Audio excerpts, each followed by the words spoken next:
परमात्मा मिलन से क्या क्या प्राप्ति है, कल बाबा ने बताया।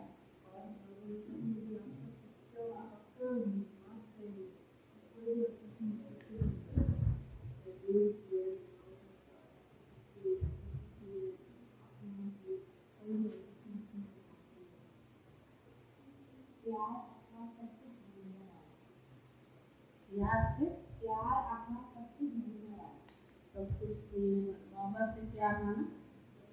सब कुछ भूलने। तो आपने सब कर्म योग के बारे में बताया, कर्म योग करते ही बदलने से कुछ योग नहीं, तो चाहते ही बदल सोचते हैं, उसके हाथ आपको और सकते हैं।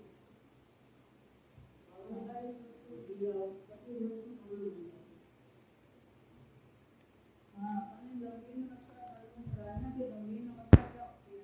गंभीर नमस्कार लव में उसके बीच हो जाना, लेकिन कर्म योग करते हुए अगर तुम गंभीर नमस्कार में हो तो तब कर्म योग की बंदा समस्त के लिए प्रोग्राम अपनी स्थिति से बनाने वाले अविनाशी योग अच्छा सोचते रहो तो सब कुछ अच्छा हो जाएगा। अच्छा सोचते रहो तो सब कुछ अच्छा हो जाएगा। आज बाबा की 15/8 का महावाक्य है। वैसे भी आज भारत का आजादी का दिन है, स्वतंत्र दिवस मनाया जा रहा है।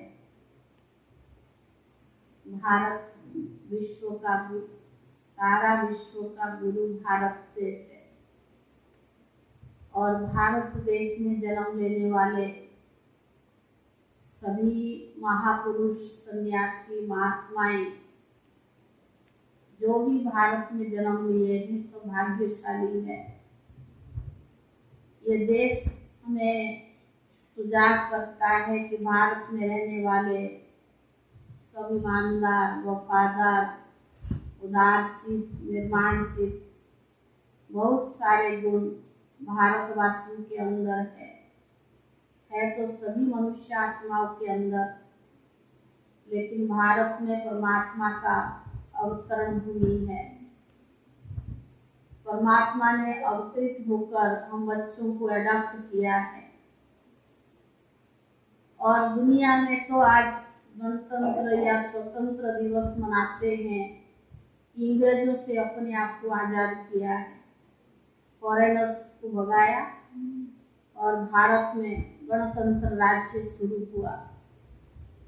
लेकिन वास्तव में बाबा हमें स्वतंत्रता का वास्तव की अर्थ बताता है कि बाबा हमें अडॉप्ट किया है मानवाधिकारों से स्वतंत्र करने के लिए।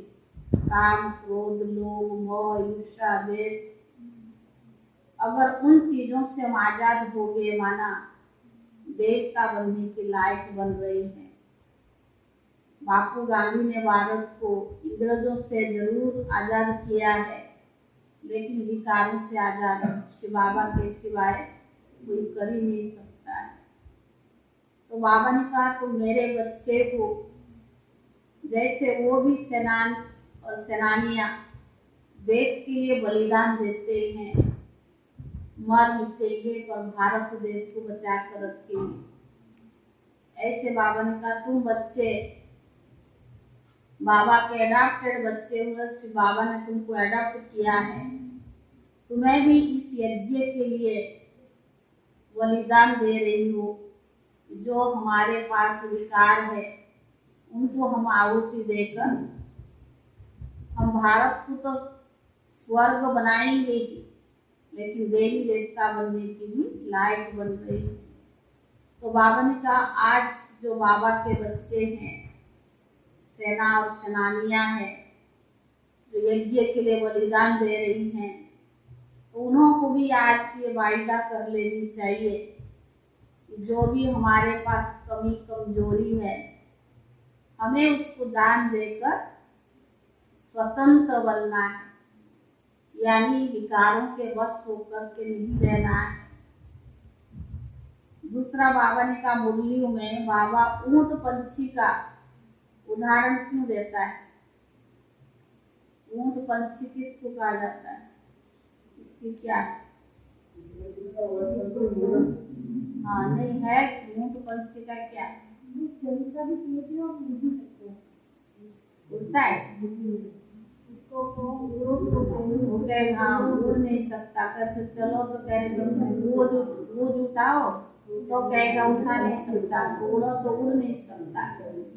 ऐसे ही यज्ञ में भी अब दुनिया में भी लोग हैं जो खुद करते हैं ना दूसरों को करने देते, खुद भी नहीं करेंगे और दूसरों को भी नहीं करने देंगे। तो बाबा ने कहा तो बच्चों को ऊंट पंछी नहीं बनना, खुद भी खुश रहना है, करना है और दूसरों को भी करने देना है, उन्हें भी खुश रहने देना है। तो बाबा ने कहा ऊंट पंछी माफिक नहीं बनना है। आज बाबा की महावाक्य का सार है, मीठे बच्चे तुम हो ईश्वर के एडॉप्टेड बच्चे।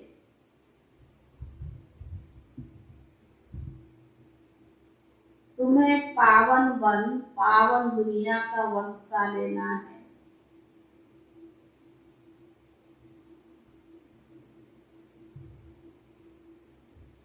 यह अंत का समय है, इसीलिए पवित्र जरूर बनना है। यह अंत का समय है, इसीलिए पवित्र जरूर बनना है। प्रश्न है, इस समय के मनुष्यों को ऊंट पंछी का टाइटल दे सकते क्यों? इस समय के मनुष्यों को ऊंट पंछी का टाइटल दे सकते क्यों?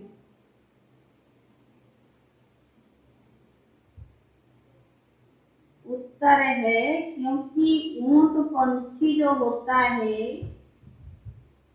उससे कहो उड़ो तो कहेगा पंख नहीं है।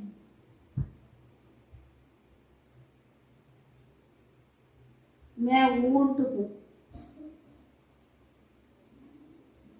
बोलो अच्छा सामान उठाओ तो कहेगा मैं पंछी हूँ।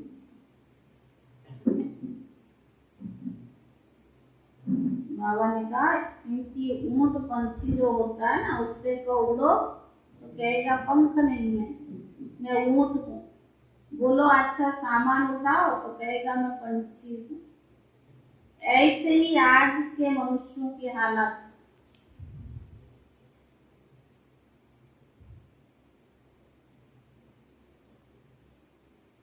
जब उनसे पूछा जाता है तुम अपने को देवता के बजाय हिंदू क्यों कहलाते हो, तो कहते हैं देवताएं तो पावन एवं पतित है।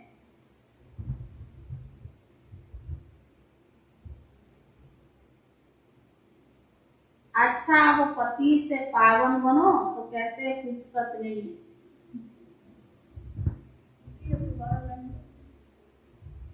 जब उनसे पूछा जाता है तुम अपने को देवता के बजाय हिंदू क्यों कहलाते हो,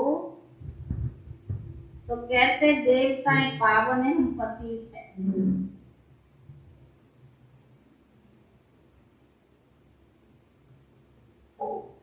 बोलो अच्छा अपति से पावन बनो तो कहते फुर्सत नहीं।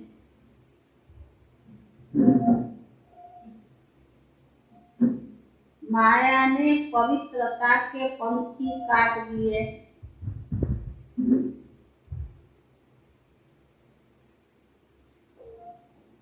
इसीलिए जो कहते हमें फुर्सत नहीं वो है ऊंट पंछी।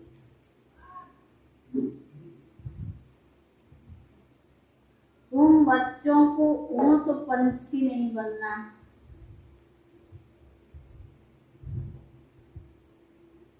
माया ने पवित्रता के पंख काट दिए हैं, इसीलिए जो कहते हमें फुर्सत नहीं, वो है ऊंट पंछी। तुम बच्चों को ऊंट पंछी नहीं बनना है। गीत है ओम नमः शिवाय। ओम शांति। ओम शांति। ओम शांति। यह किसने कहा? अपने से प्रश्न पूछना है। ओमकार मनुष्य ने अनेक प्रकार का बनाया है।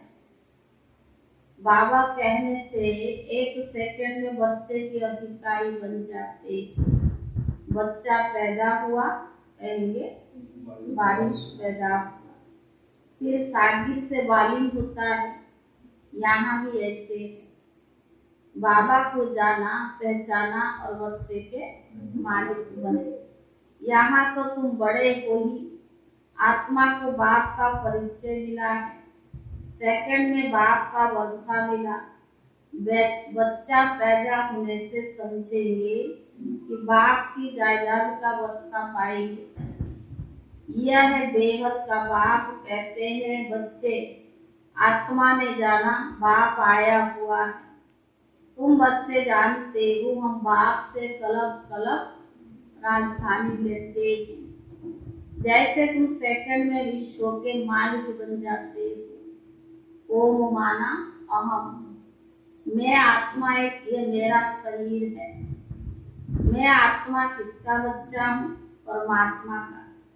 बाप भी कहते हैं ओम परमात्मा हूँ, मुझे अपना शरीर नहीं है। कितनी सहज बात है। यह समझते हैं ओम माना भगवान, तो सब भगवान हो गए। भगवान तो एक ही होगा ना। वह कहते मैं तुम्हारा बाप हूँ। परमात्मा माना परमात्मा जिसको सारी दुनिया पुकारती है पतित पावन आओ। ऐसे कोई कहेंगे भी नहीं कि परमात्मा परम पिता परमात्मा की आत्मा मेरे द्वारा तुम राजयोग सिखलाती हो।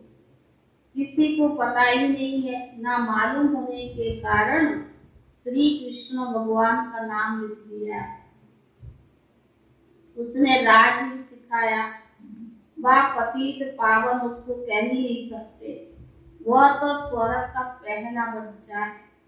जो पहले में है वही पिछाड़ी में भी होगा। इसीलिए उनको श्याम सुंदर कहते हैं। पहले नंबर में है श्री कृष्ण। 84 जन्मों के बाद उनका नाम ब्रह्मा एडॉप्ट होता है। बाप आकर बच्चों को एडॉप्ट करते हैं। तुम हो एडॉप्टेड बच्चे, ईश्वर के बच्चे। तुम्हारी माँ भी है, बाप भी है, प्रजापिता भी है। फिर बाप कहते इनके मुख से कहता हूँ तुम मेरे बच्चे। तुम कहते हो बाबा हम आपके हैं, आपसे वर्षा लेने आए। बुद्धि भी कहती है बाप आता है जरूर। कब आता है ये अभी विचार की बात है। कहते पतित पावन आओ तो जरूर पतित दुनिया का अंत हो तब तो आओ ना। इसको कहा जाता है कलप की आदि और अंत का संगम। अंत में सब पतित है, आदि में सब पावन है। अंत में पतित दुनिया का विनाश होता है और पावन दुनिया की स्थापना होती है। फिर वृद्धि को पाते जाते हैं। तो बावन का गाया जाता है ब्रह्मा द्वारा स्थापना। यह त्रिमूर्ति है। तुम जानते हो शिव बाबा के बच्चे सब रजस है। फिर जब रचना होती है तो भाई बहन बनते हैं। माता पिता किसको कहते हैं? माता पिता क्यों कहते हैं? भविष्य वर्षा लेने के लिए। लौकिक वर्षा होते हुए भी पागलों की वर्षा पाने का पुरुषार्थ करते। यह है कलयुग मृत्यु लोक। सतयुग को अमर लोक कहते हैं। यहाँ तो मनुष्य अकाले मरे पड़े। सतयुग अकाले मर पड़ते। सतयुग है देवी दुनिया। आदि सनातन देवी देवता धर्म रहता है, हिंदू धर्म तो कोई है नहीं। आदम शुमारी जब निकलती है तो पूछते हैं आप किस धर्म के हो? हम कहते हैं हम ब्राह्मण धर्म के हैं, तो वो लोग हिंदू धर्म में लगा देंगे, क्योंकि वो ब्राह्मण भी हिंदू धर्म में आ जाते हैं, ऐसे लोग मानते हैं। आर्य समाजी लोग जो भी है उनको हिंदू धर्म में लगा दिया। वास्तव में हिंदू धर्म कोई धर्म नहीं है। यूरोप में रहने वालों को यूरोप धर्म वाले थोड़ी कहेंगे, धर्म तो उनका क्रिश्चियन है ना। क्राइस्ट क्रिश्चियन धर्म स्थापन किया, अच्छा हिंदू धर्म किसने स्थापन किया? तो बावन का तो बेचारे मूंझ पड़ते हैं, कह देते गीता द्वारा स्थापना हुआ। तो समझाया जाता है गीता के द्वारा आदि सनातन देवी देवता धर्म की स्थापना हुई। तुम देवता धर्म के हो, तो कहते देवताएं तो बहुत पवित्र थे, हम तो पतित है, हम अपने को देवी देवता कैसे कहलाएंगे? तो समझाया जाता है अच्छा पवित्र बनो, फिर से देवी देवता धर्म में आ जाओ। तो कहते हम फुर्सत कहाँ, आपकी बहुत नई बातें, बराबर हमारी सनातन देवी देवता धर्म के पूजते भी है, भारतवासी देवी देवताओं के, परंतु पतित होने के कारण अपने को देवता कहला नहीं सकते। अच्छा पावन का अच्छा आकर पावन बनो, तो कहेंगे फुर्सत नहीं। बाप कहते तुम ऊंट पंछी हो। पूछा जाता है तुम देवता क्यों नहीं कहलाते हो? कहते हम पतित है। अच्छा पतित से पावन बनो, तो कहते फुर्सत नहीं। तो ऊंट पंछी को कहो उड़ो, तो कहेगा पंख नहीं, ऊंट हो। बोलो अच्छा सामान उठाओ, तो कहेगा हाँ तो पंछी हूँ। तो बाप कहते माया तुम्हारे पवित्रता के पंख भी काट दिए। अब सावन के महीने में शिव की पूजा करते हैं, व्रत रखते हैं। तुम्हारे लिए तो बाबा ने कहा तुम्हारे लिए तो सावन मास से ज्ञान का वर्षा था। तुम पवित्र वन पवित्र दुनिया का मालिक बनते। मनुष्य व्रत रखते हैं भोजन न खाने का। बाप कहते विष नहीं खाओ, इस पर भी समझाना पड़ेगा। तो बावन का शिव को बहुत पूजते हैं। अब शिव बाबा कहते पवित्रता का व्रत रखो। मैं आया हूँ पवित्र देवी देवता धर्म स्थापन करने। यहाँ तो पावन कोई है नहीं। पवित्र देवी देवता धर्म होते हैं सतयुग में, वह बीज से पैदा होते नहीं तो उनको संपूर्ण निर्विकारी क्यों कहते हैं? लक्ष्मी नारायण आदि को कहते संपूर्ण निर्विकारी। यहाँ तो सब पतित है जिसमें कोई गुण नहीं। खुद कहते हम पतित नीच है, बाप कहते मेरी मत पर चलकर तुम संपूर्ण निर्विकारी बनो, तो तुम इन लक्ष्मी नारायण जैसा विश्व के मालिक बनेंगे। तुम्हारी पढ़ाई कितनी भारी है, मनुष्य से देवता बनने का पुरुषार्थ करो।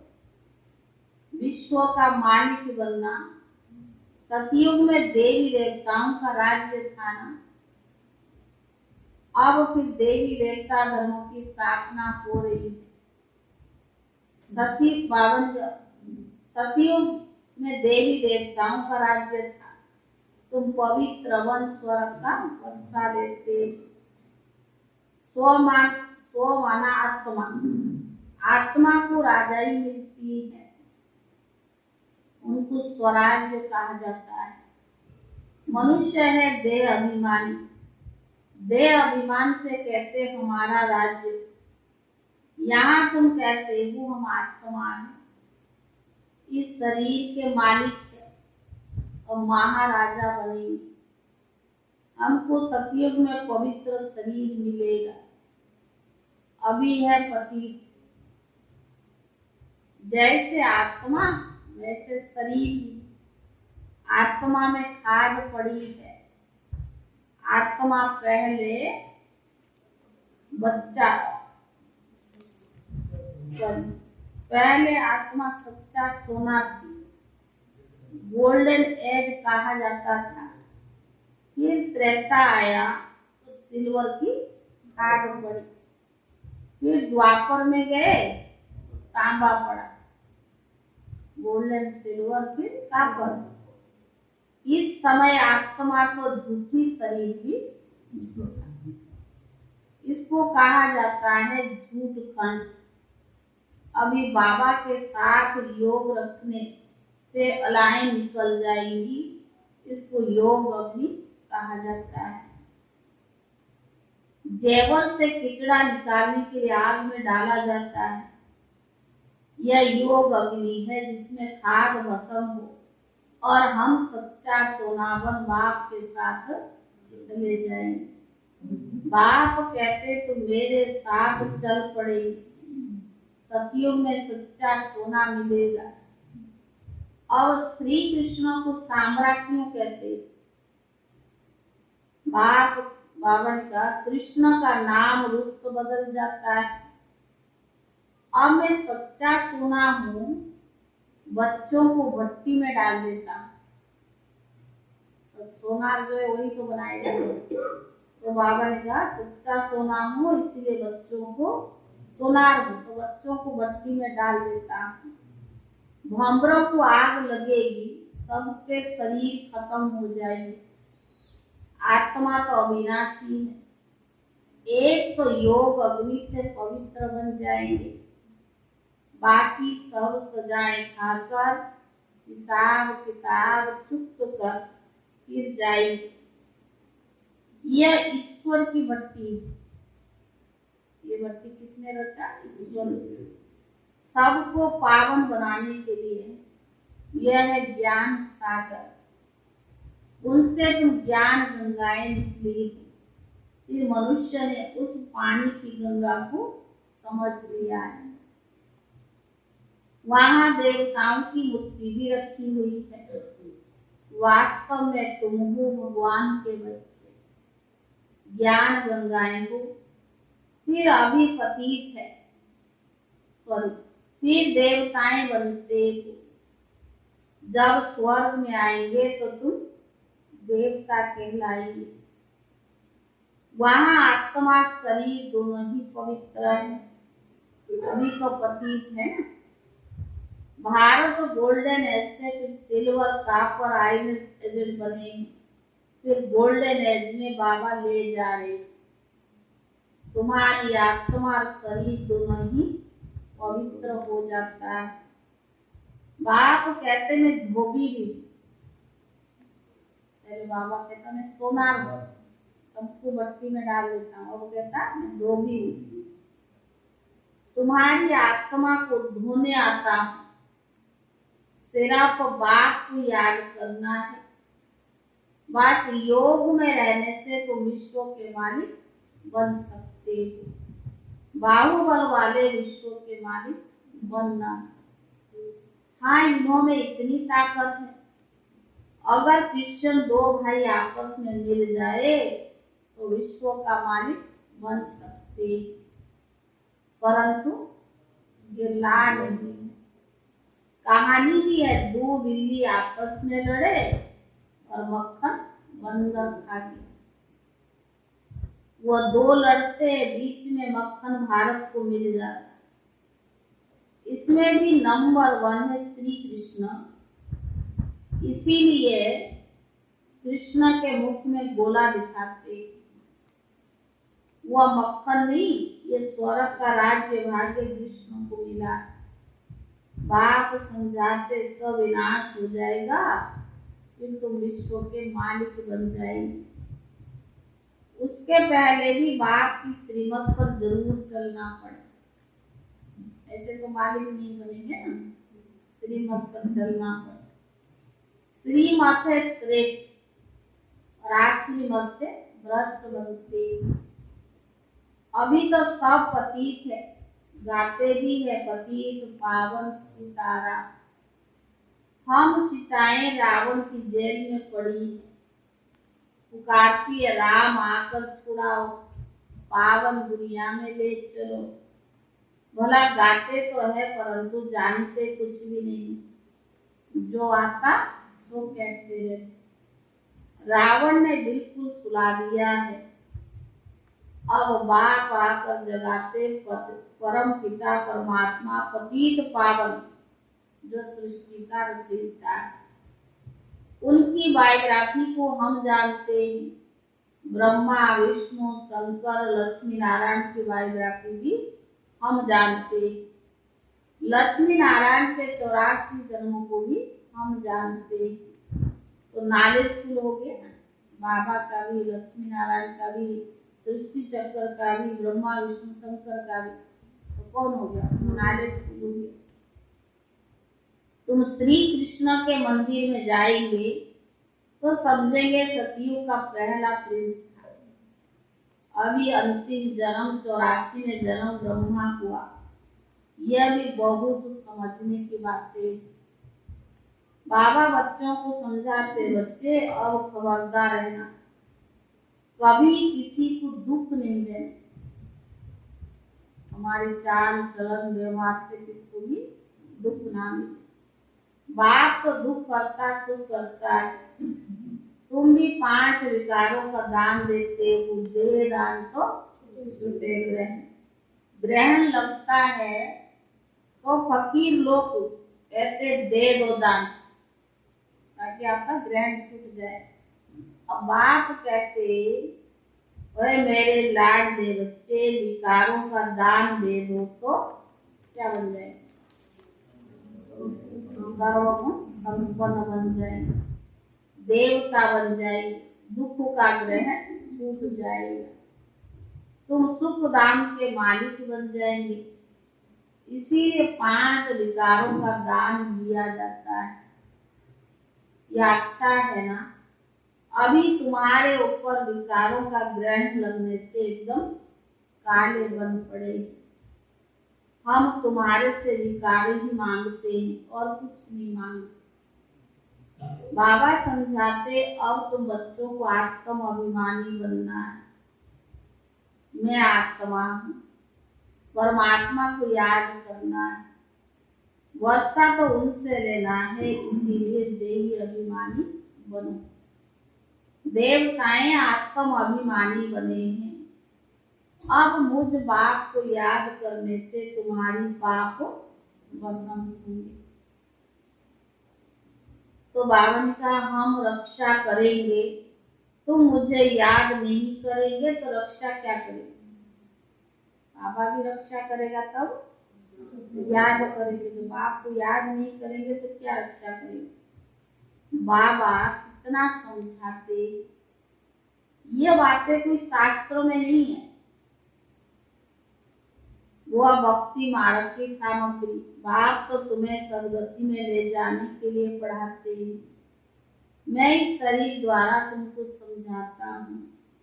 यह मेरा शरीर नहीं है, यह तो इनकी पुरानी जुती है, लोन लिया है।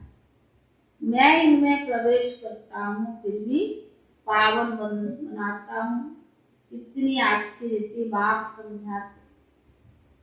बाबा क्या करते, इनमें प्रवेश करता हूँ, फिर पावन बनाता हूँ। कितनी अच्छी रीति बाबा समझाते। अच्छा मीठे मीठे सिक्की दे दे बच्चों प्रति माता पिता बाप दादा का याद प्यार और गुड मॉर्निंग। रूहानी बाप की, रूहानी बच्चों को नमस्ते। रूहानी बच्चों की तरफ से रूहानी बाप दादा को याद प्यार और नमस्ते। क्या सुना?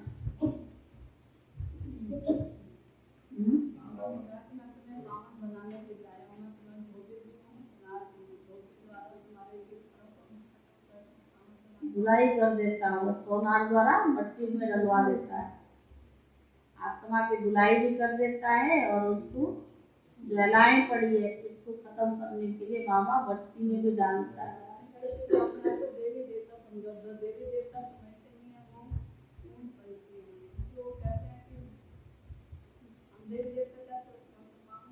कहते पतित है, अरे पावन बनो, तो कहते फुर्सत नहीं है, तो ऊंट पंछी, वो कहता मैं ऊंट हूँ, सामान उठाओ तो कहेगा ऊंट हूँ, वैसे कहो तो कह मैं पंछी हूँ, मैं वैसे कहता पंछी हूँ, उड़ता उड़ नहीं सकता। ऐसे बाबा ने इसका उदाहरण दिया कि बाबा भी क्या कहते, बच्चे भी ऐसे पति से पावन बनाने के लिए आए। वो अपने आप को समझते हैं ना, देवी देवता समझते नहीं, बाबा ने तो कोई धर्म है ही नहीं, देवी देवता धर्म। दरवाजा बंद कर दो।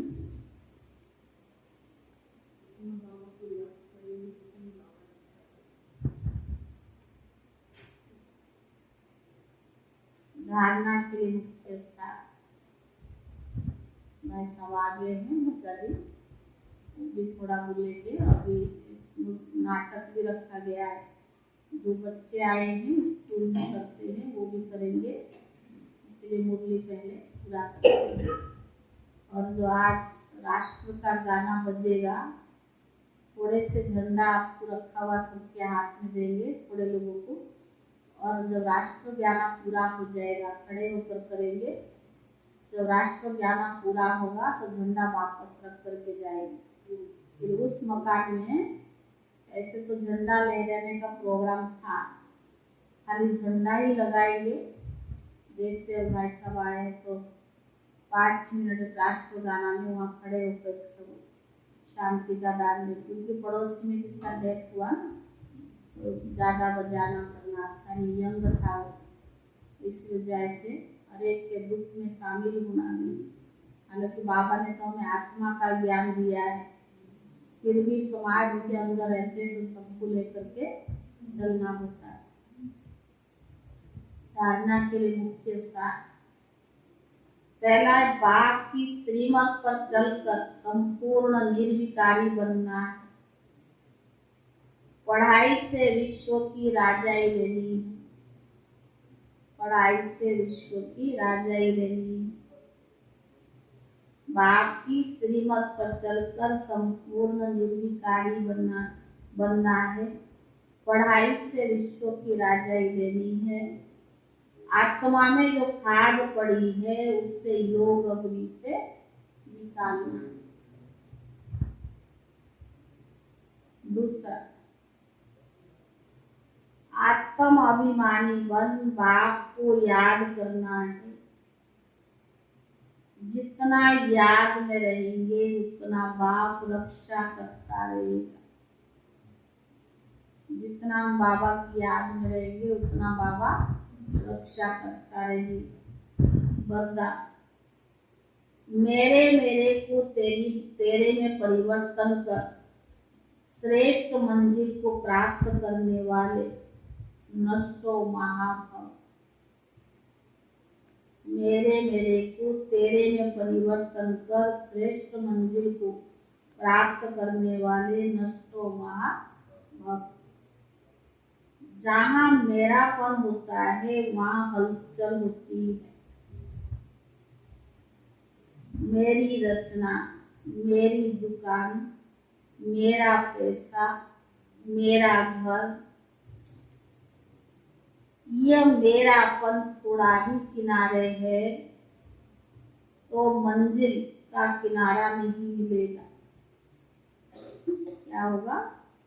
जहाँ मेरापन होता है वहाँ हलचल होती है। मेरी रचना, मेरी दुकान, मेरा पैसा, मेरा घर, यह मेरापन थोड़ा भी किनारे रखा तो मंजिल का किनारा मिलेगा नहीं।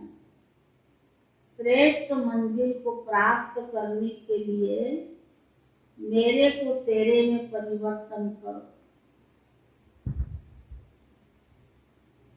हद का मेरा नहीं, बेहद का मेरा। हद का मेरा नहीं, बेहद का मेरा, वह है मेरा बाबा।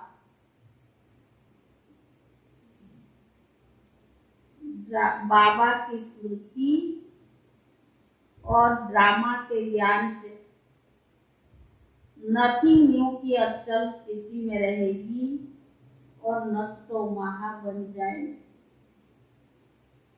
बाबा की स्मृति और ड्रामा के ज्ञान से नथिंग न्यू की अचल स्थिति रहेगी और नष्टो महा बन जाएगी। स्लोगन, सच्चे सेवाधारी बन, निस्वार्थ सेवा करते चलो तो सेवा का फल स्वतः मिलेगा। सच्चे सेवाधारी बन, निस्वार्थ सेवा करते चलो तो सेवा का फल स्वतः मिलेगा। ओम शांति। आज 15 तारीख है।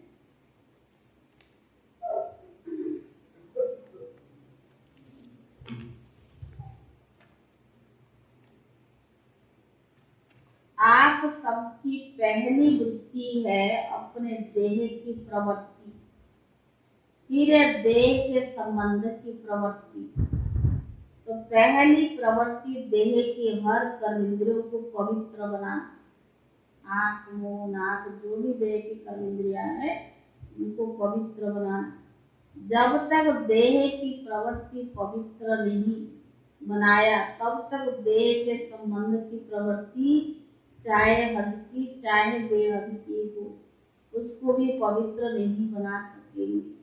तो पहले अपने आप से पूछो कि अपने शरीर की घर को अर्थात संकल्प को, बुद्धि को, नैन को और मुख को रूहानी अर्थात पवित्र बनाया। ऐसे पवित्र आत्माएं ही महान। जब सारे इंद्रियों को पवित्र बनाया ऐसे पवित्र आत्माएं ही महान। ओम शांति।